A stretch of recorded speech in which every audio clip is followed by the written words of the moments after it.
ఓవైపు బీజేపీ, రెండో వైపు కాంగ్రెస్ పార్టీ, జాతీయ పార్టీ అనేటువంటి ఈ రెండు పార్టీలతో పాటుగా మిగతా జాతీయ పార్టీలు కూడా ఈ రోజున తెలంగాణ మీద ఫోకస్ పెడుతున్నాయి. కొద్దిసేపటి క్రితం బీఎస్పీ అధినేత్రి మాయావతి తెలంగాణ చేరుకున్నారు. ఇప్పటికే ఆల్రెడీ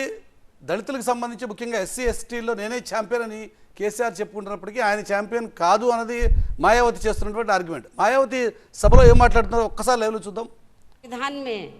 आर्टिकल 340 की व्यवस्था करके तो उन्होंने ये प्रावधान किया कि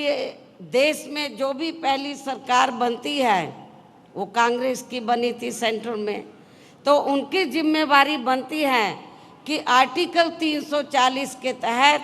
तो एससी एसटी को छोड़कर जो अन्य पिछड़े वर्ग के लोग हैं जिनकी शैक्षणिक, सामाजिक और आर्थिक स्थिति लगभग एससी एसटी की तरह है, उनको भी शिक्षा, उनको भी जिंदगी के हर पहलू में आगे बढ़ने के लिए मौका मिलना चाहिए और सरकारी नौकरियों में खासकर आरक्षण की सुविधा मिलनी चाहिए। बाबा साहब डॉक्टर अंबेडकर जब पहले कानून मंत्री बने, आज़ाद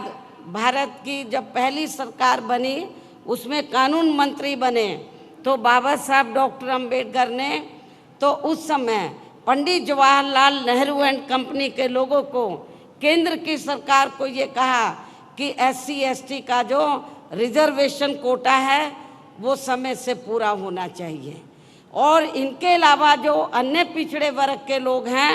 तो आप कमीशन बैठाएं। आर्टिकल 340 के तहत कमीशन बैठाकर जो जातियां छूट गई हैं उनको भी आरक्षण की सुविधा दें,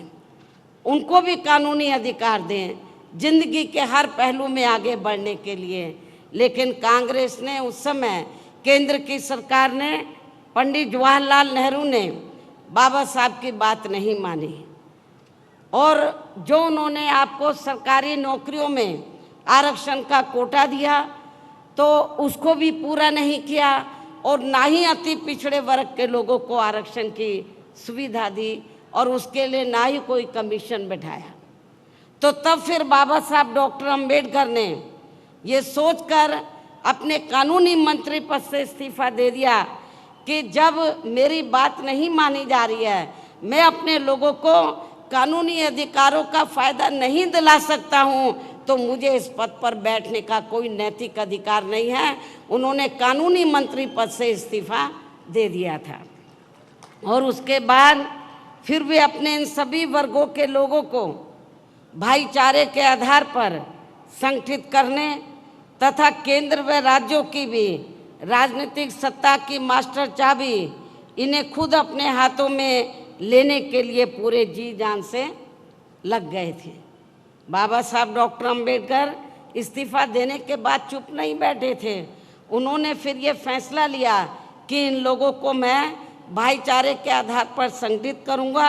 और इनको इस लायक बनाऊंगा कि ये केंद्र और राज्यों में राजनीतिक सत्ता की मास्टर चाबी खुद अपने हाथों में लें और उसके जरिए जो कानूनी अधिकार मैंने दिए हैं उनका लाभ ये अपने लोगों को दें। लेकिन दुख की बात यह है, उनके ज़्यादा दिन परम पूज्य बाबा साहब डॉक्टर भीमराव अंबेडकर के ज़्यादा दिन जीवित ना रहने की वजह से वे अपने इस मकसद में अपने जीते जी कामयाब नहीं हो सके। इतना ही नहीं बल्कि इनकी देहांत के बाद इन वर्गों में से स्वार्थी किस्म के लोगों की वजह से काफ़ी समय तक इनकी ये मूवमेंट आगे नहीं बढ़ सकी। किंतु इन वर्गों के लोगों को मान्यवर श्री कांशी राम जी का बहुत बहुत आभारी होना चाहिए, जिनकी त्याग, तपस्या व अथक प्रयासों से फिर बाबा साहब डॉक्टर भीमराव अंबेडकर की ये मूवमेंट बामसेफ, DS4 व BSP के राजनीतिक मंच के जरिए काफ़ी कुछ आगे बढ़ी है।